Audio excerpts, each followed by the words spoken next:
Мен One Piece'тің ең объективті топ 50 мықты кейіпкерін құрастырдым. Неге екенін сұра. Сонымен қатар әртүрлі адамдардың 100-ден астам тиер-листері қаралды. Бұл қиын болды, бірақ мен кейіпкерлердің орташа орындарын есептеп шығардым. Соның арқасында мен осы тиер-листті құрастырдым. Егер сіз қандайда бір себептермен тиер-листпен келіспесеңіз, онда сіз қателесесіз және объективті шындықты қабылдай алмайсыз. Бұл шыңның 50-ші орнын Виста алады. Ақ сақал командасындағы 5-ші дивизия командирі Вивер белсенділер. Біз оның ең мықты қылышымен тең дәрежеде тұра алатынын білеміз. Сондай-ақ, осы Вивер картасынан біз Вистаның қару-жарақ ерік-жігерін озық деңгейде үйренгені туралы түсінік бере алатын қару-жарақ ерік-жігерін тәжірибелі пайдаланушы екенін білеміз. Маринфордта Михуак пен Виста соқтығысқанда, біріншісі «Сенің атыңды ақымақ қана білмейді» деді. Бұл Вистаның әбігерге түсіп, мықты қылышы ретінде танымал болғанын білдіреді. 49-шы орын нағыз гига бала Скопер Габанға бұйырды. Қабан Роджер командасының иерархиясының 3-ші мүшесі. Анимеде Габанның Оденмен тең дәрежеде күрескені қысқаша көрсетілген. Кем дегенде,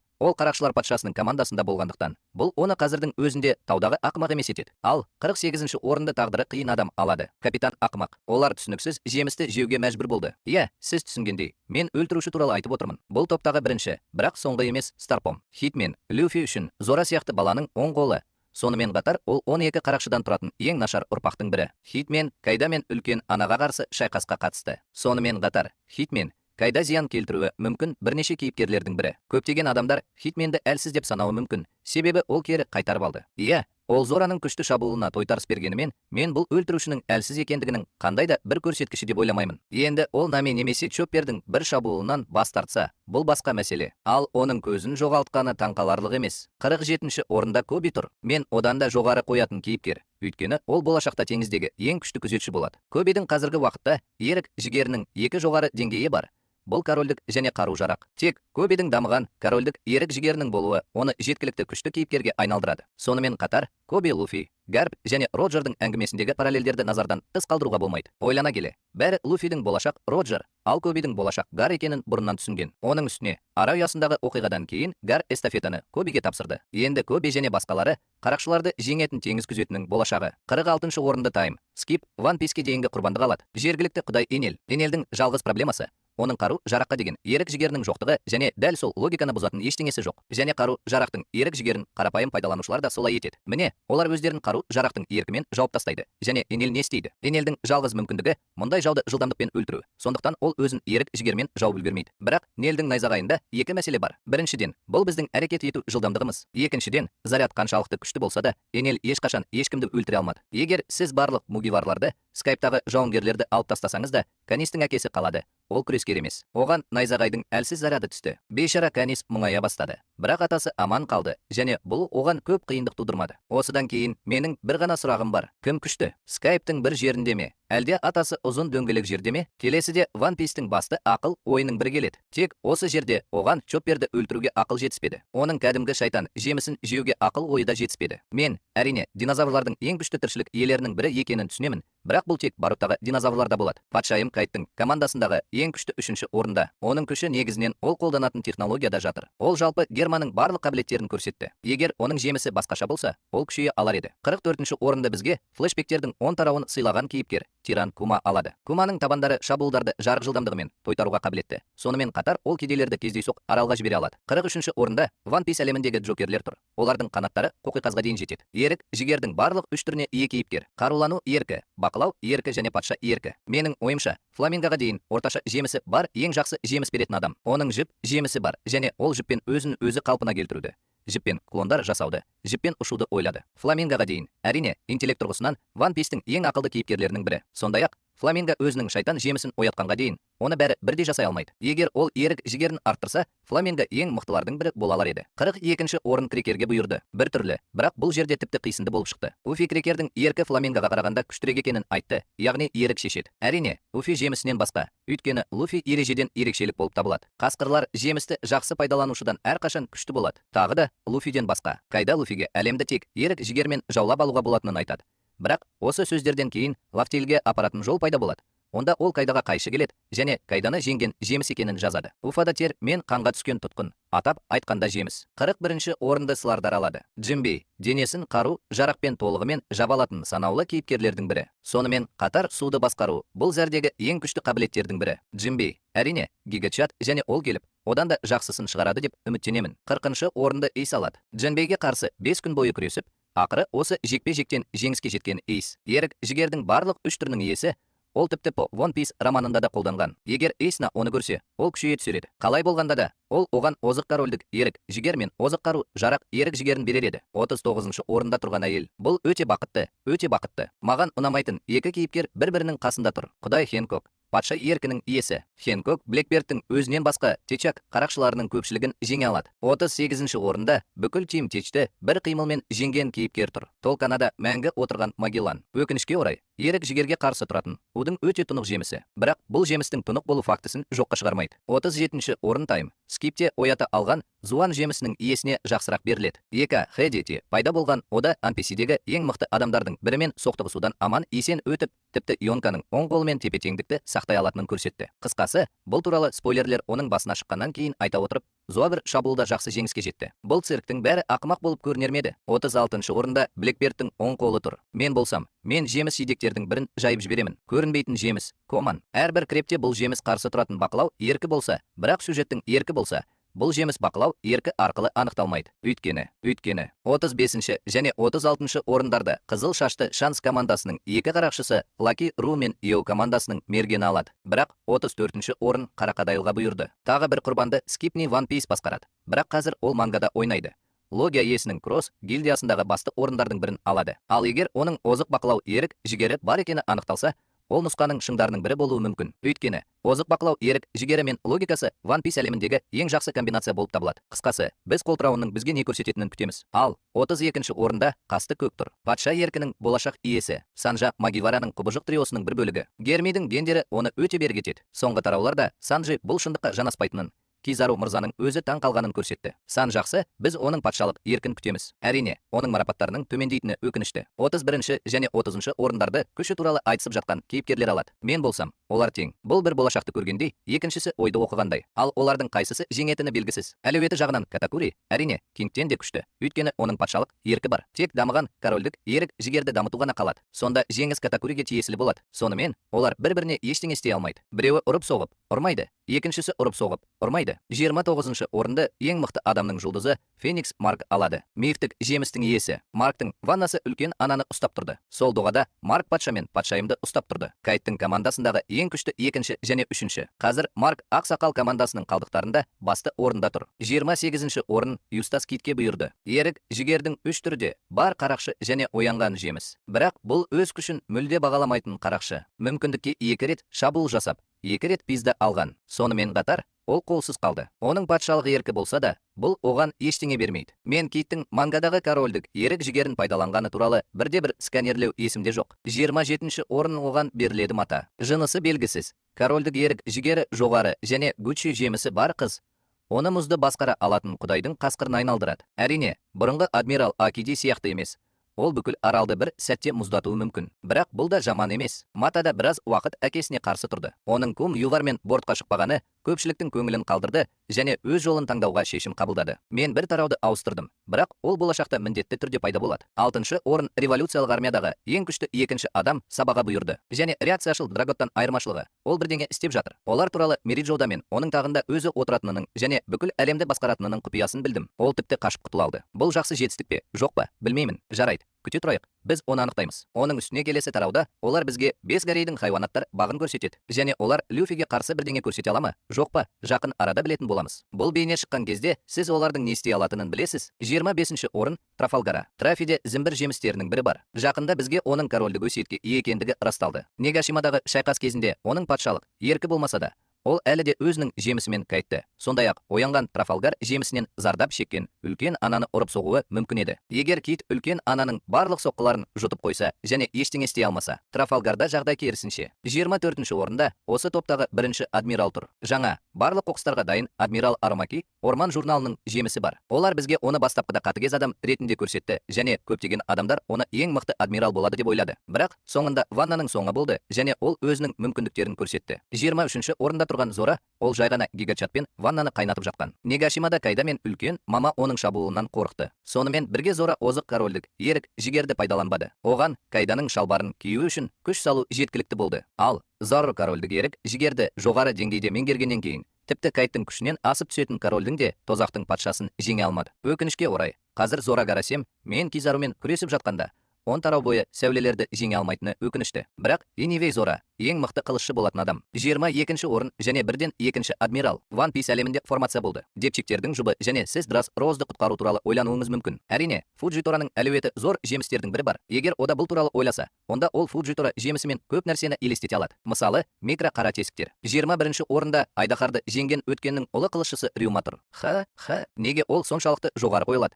Әсіресе біз жоғарыда айтқанымды ғана білеміз. Бұл шыңның қалай есептелгенін түсіндіретін кез келді. Қараңызшы, шартты түрде 3 қарақшыны алайық. Санджи, Зора және Луфи. Тиристердің саны 10. Алғашқы 3 тиристе 1-ші орында Санджи, қалған 2 тиристе 1-ші орында Зора, тағы 2 тиристе Луфи. Ал қалған тиристерде 1-ші орында басқа кейіпкерлер болуы мүмкін. Менің Санджиді 1-ші орынға қоятыным қисынды сияқты. Бірақ бұл қалған топтарды есептемегенде, ал қалған шыңдарда мен белгілі бір кейіпкердің қай жерде тұрғанын қарадым. Егер Зора қалған шыңдарда Санджи мен Люфиден жоғары тұрса, онда ол 1-ші орынға шығады. Сол логика бойынша 2-ші және 3-ші орындар анықталады. Егер кейіпкерлер бірдей дауыс жинаса, мен оларды қатар қоямын. Біреудің бойы ұзын, біреудің бойы қысқа. Бұл жерде көп айырмашылық жоқ. Енді мен бұл тиристің қалай есептелгенін айтып бергенімде, біз жалғастыра аламыз. Үздік 20-лыққа One Piece әлеміндегі ең мықты кейіпкерлер кіреді және осы 20-лықты Йоктың бірінің оң қолы ашады. Бен Бекман тек Старпом ретінде ғана емес, сонымен қатар жеке жауынгерлік бөлімше ретінде де танымал. Вивер-картта Бекманды жаңа әлемдегі күшті соғыстар қорқытады деп жазылған. Әрине, бұл күштің, беделдің немесе басқа нәрсенің не екені белгісіз, бірақ тіпті мүмкіндіктен бөлек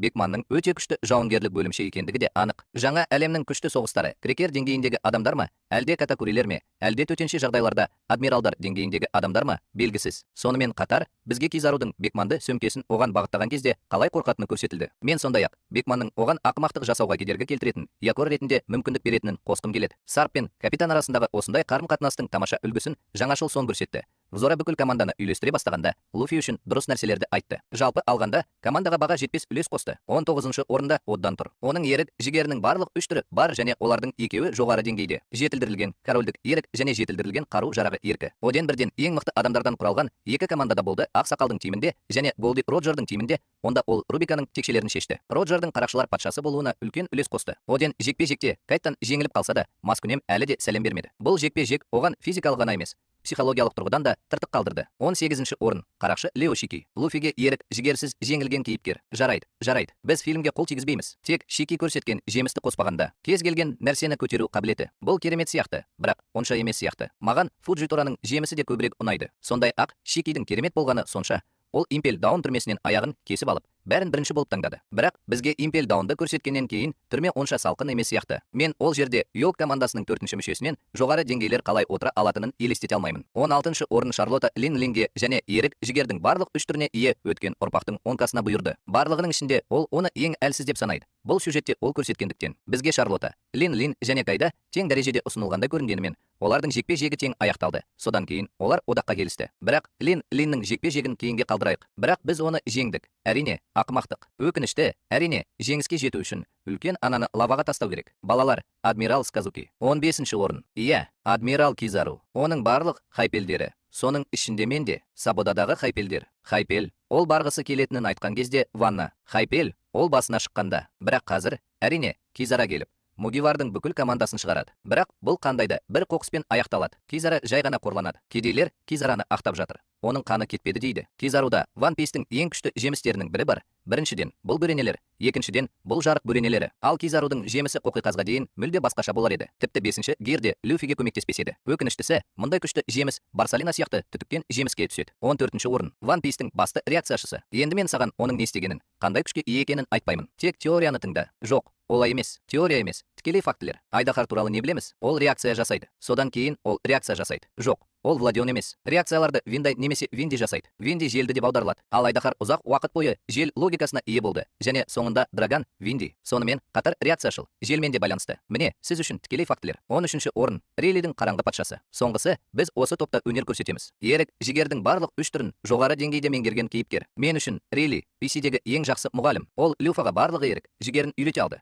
оларды әрі қарай жалғастыру үшін не істеу керектігін түсіндірді. Рейли жақсы ата, Мугиварнадиді мәжбүрледі. Рейлидің Лилидің Амазонкасына бір рет келуі Тичтің дірілдеуіне себеп болды. Рейли бұл жерде Тичті алып кетпегенін айтқанымен, бәрібір тек өзінің харизмасы мен ол туралы әңгімелерінің арқасында ол әбігерлікті тоқтатты. Оның сыртқы келбеті шан сияқты аянышты. Рас, қызыл шашта олар әлі де масқара болады. Оқушы мұғалімнен асып түсті. 15-ші орын. Адмирал Акиди. Ол флоттың адмиралы бола алар еді, бірақ кейіннен жеңіліп қалды. Логи мұз жемісінің иесі, ол адамды мұздатып қана қоймайды. Сонымен қатар кез келген заттарды үлкен аумаққа қатырады. Фокси Ауки доғасының соңында кедейлер өз жолдарымен жүру үшін бірнеше шақырым суды қатырды. Үлкен көбелек өлгеннен кейін Аутсиди екі рет келіп, бүкіл аралды мұздатып жіберді. Сонымен қатар бейшара крекерді мұздаққа айналдырды. Бұл бір уақытта жанасу болды. Ал крекердің еркі фламингоға дейінгіге қарағанда күштірек болды. Аутсидидің гарптың соққыларынан аман қалғаны оның күшін көрсетеді. Бейшара Марк Чапуланы гарптан алған кезде бірнеше апта бойы қалпына келе алмады. Шабуылдан кейін Акуз өзін кесіп тастаса да, орнынан тұрып, онымен қол бұлғай бастады. Патшаның қалауымен әлі де түсініксіз сәт бар. Анимеде бұл көрініс Тич Иланың жекпе-жегі сияқты кеңейеді деп үміттенемін. 11-ші орында Аукайну, 2-ші орында Ред мен Ван Пис әлемінде. Жарайды. Сори, мен бұл жерде теорияны ойлап тапқан жоқпын. Кано реакция жасамай, жаңалықтарды оқымаған кезде ол отырады және дәлдікті жаттықтырады деп үміттенемін. Әйтпесе, ол ешқашан қарсыластың басына соқпағанын қалай түсіндіруге болады? Ақ сақал шабуылынан оралды,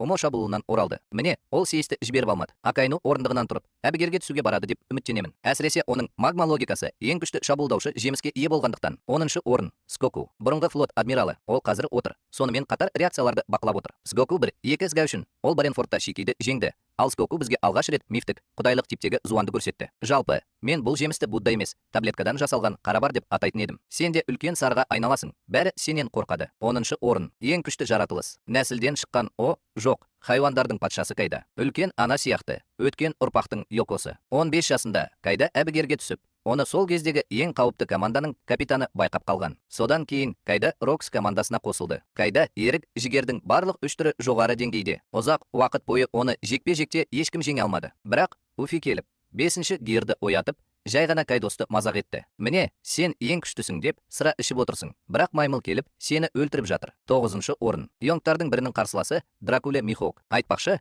ол да өте жақсы мұғалім. Өйткені ол зорға зора көрсеткеннің бәрін үйретті. Ванна, яғни зорға патшадан басқа лайықты қарсыластар болған жоқ. Михалктың жаттығуы өз жемісін берді. Хоккайде зора ұмтылатын ең мықты қылышшы атағы бар. Ал Луфи үшін соңғы қарсылас ағып кетсе, Михоук үшін де зора үшін соңғы қарсылас болып табылады. Қазір жалпы Михалк пен крокодилді жасырын Йонка деп атауға болады.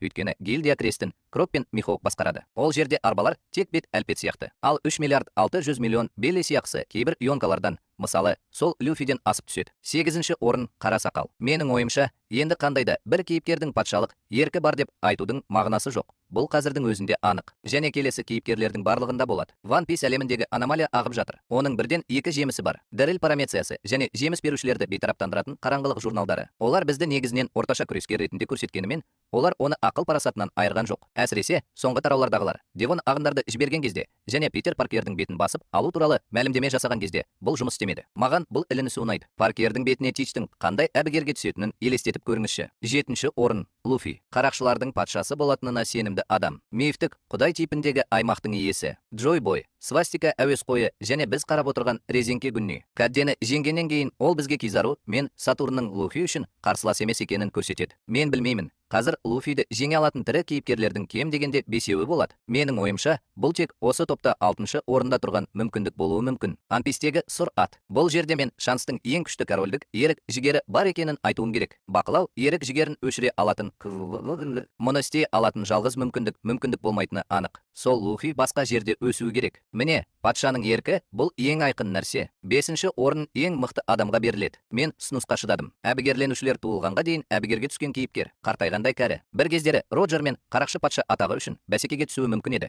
Бірақ ол Доминик Торетто сияқты отбасын таңдауды шешті. 4-ші орын олардың өздері. Иә. Қазір әлемдік үкіметтегі ең бастысы оның Зван сияқты жемісі болуы мүмкін. Менің ойымша, бұл анық. Мен ол туралы ерекше ештеңе айта алмаймын. Сондықтан 3-ші орын Гарпқа бұйырды. Теңіз күзетінің нағыз аңызы. Тіпті қартайған шағында да Гарп адмирал Старп Йоконы құлатып, сонымен бірге қарамағындағыларды құтқара алады. Гарптың да мықты жетістігі бар, бірақ ол туралы келесі жерде айтатын боламыз. Бұл арада Гарп тіпті осы жаста да әбігерге түседі. Сонымен біз финалға жақындап қалдық. 2-ші орында ең қауіпті қарақшы Рок Дишибок. Біз, әрине, көп нәрсені білмейміз. Сонымен қатар, ол Роджердің ең қауіпті қарсыласы және оның командасында үлкен мама Беловскайда, Шики және мен барлығын тізіп шығамыз. Ең бастысы, мұндай команданы Харп пен Роджер жеңді. Мен Гарпи Роджердің екеуі бір Роксты жеңгені туралы көптеген пікірлерді көрдім. Бірақ жоқ. Лафтейлге барар жолда ақ-қара түсте Рокстың ол жерде жалғыз емес, Гарп пен Роджерге қарсы командамен бірге болғаны жазылған. Бұл оқиғалар бізге көрсетілмейінше, мен бұл нұсқаға бейім боламын. Мен бұл сәтті жай ғана қайта жазуға болатынын жоққа шығармаймын. Біз One Piece'ті оқып жатырмыз. Міне, мега финал. Бірінші орын. Ең күшті корольдік, ерік жігермен,